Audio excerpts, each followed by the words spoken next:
This has to be one of the most time-consuming top 10s I've ever had to make, because I had to play the entire Splatoon 2 single-player campaign mode just for this video to be possible. In today's video, I put together a list ranking every Splatoon 2 boss. Now look, I know that you can upgrade weapons and change weapons in between battles, but for this list specifically, I've decided to not upgrade any weapons, and to always use the original splatter shot, and to always use splat bombs so I couldn't cheese anything.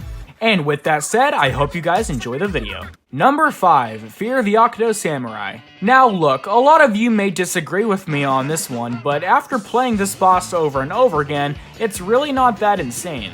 What basically happens here is that the Octo Samurai wields a big splat roller and throws out some punches. Now, the reason I find this battle to be somewhat annoying is because you can easily swim around his attacks. And now that we're on this topic, his attacks are very simplistic. All he really does is throw out some punches, and that's about it. Again, I find this battle to be difficult because it seems that whenever you can get close to him, he just jumps away, and it can be really difficult trying to get back to him. And when you do get close to him, you can easily defeat him, so that's why, in my opinion, this boss takes next to no effort. Number 4, Into the Octo Oven. This boss battle starts off really easily, and then things turn up a bit. The first phase takes next to no effort other than avoiding some measly attacks. Then the second and third phases are pretty rough. For the second phase, he spawns in some ink pillars which are scrambled all across the field. Then for the third phase, things really heat up. The ink pillars are back, but now there are 3 in a bunch across the stage. And then these ink spray things come up from 2 sides of the Octo Oven, and then you have to avoid some metal plates that are placed across the boss. Then again, I don't find this boss to be difficult, just difficult in the sense where there are so many gosh darn things to avoid all at once, while also having to plan out how to take the boss out. Number 3, the Octo Stomp Returns. What happens when fighting this specific boss is basically, well, the same as all of the others. It starts out like the others, but immediately when you enter the stage, Octo Stomp runs at you. If you get hit, your shields go down. I mean, come on, that's a cheap shot. You barely even have enough time to know he's even gonna be there. Luckily, while replaying the campaign mode, however, I remembered and I didn't get hit.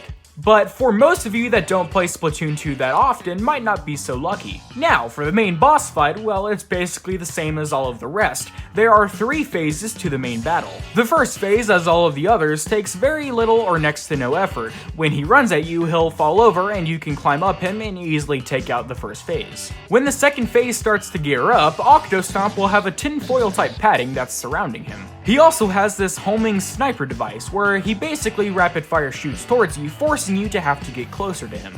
To take out this phase, you'll have to ink the belt buckle on his face to break the padding that's surrounding him. And after you do this, you just ink up the sides and take out the second phase. For the final phase, things really turn up. Octo Stomp grows 2 more heads, plus the padding surrounding the entirety of Octo Stomp is back. The main problem with this phase is that because Octo Stomp has 2 extra heads, it can be harder to try and avoid his attacks. But then again, all you have to do is be experienced enough to know the pattern of this boss and you'll be perfectly fine. Number 2, the Octo Shower. Now, I had a pretty hard time deciding where to place this one on the list, because this boss could have easily been number 1. The reason that he isn't, I'll get to in a moment. Now look. For this battle specifically, I tried to defeat this boss using the splat dualies. And believe me when I say that I stayed up hours at night trying to find some way to defeat this boss without breaking the main ground rules. But it's sad for me to say, but we unfortunately have to switch weapons in order to defeat this boss.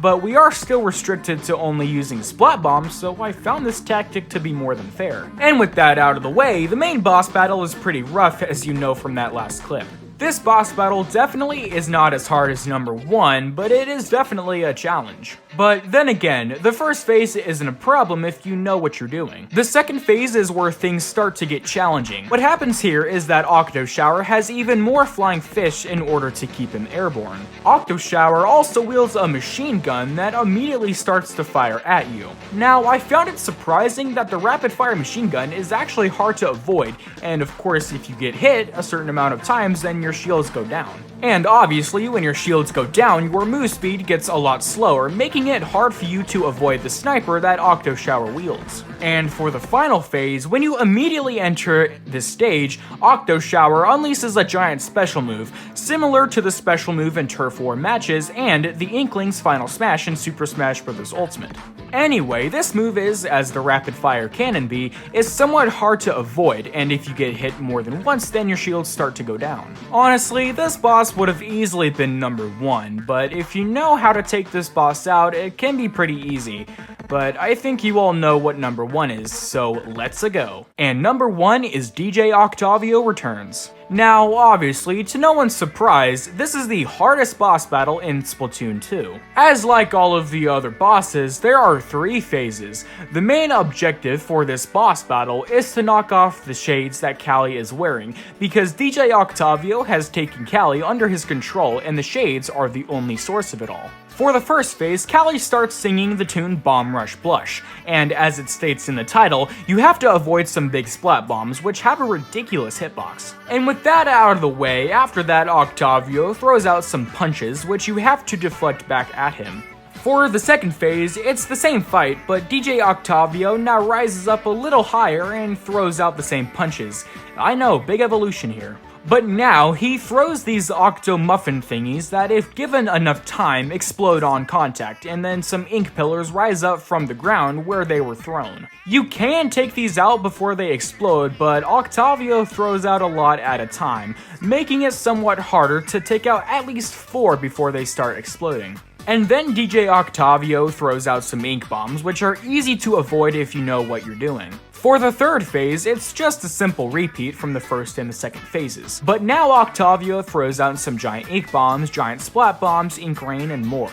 Now, you thought that was the third and final phase? Well, say hello to overtime. Marie gives you the Rainmaker and you're sent on some ink rails and you have to blast Octavio to win. And after that, well, you've officially completed Splatoon 2. And that basically does it for today's video. I apologize if this video wasn't as long as most of my past top 10 videos and rankings, but believe me when I say that I stayed up literally hours just for this video to be possible, so it really helps if you drop a subscription or even some sort of like, or even promoted my videos.